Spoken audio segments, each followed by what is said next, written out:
श्री स्वामी समर्थ. आज करणार आहे भरलं वांगं.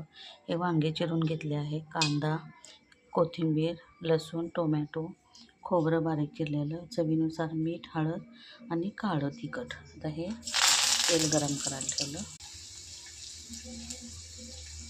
टोमॅटो, कोथिंबीरची पेस्ट व खोबऱ्याची पेस्ट टाकली. हे छान भाजून घ्यायचं. काळं तिखट, हळद आणि मीठ. आता हे वांगे 5 मिनटं हे करून घ्यायचे, दम करून घ्यायचे. याला झाकून ठेवायचे 5 मिनिट.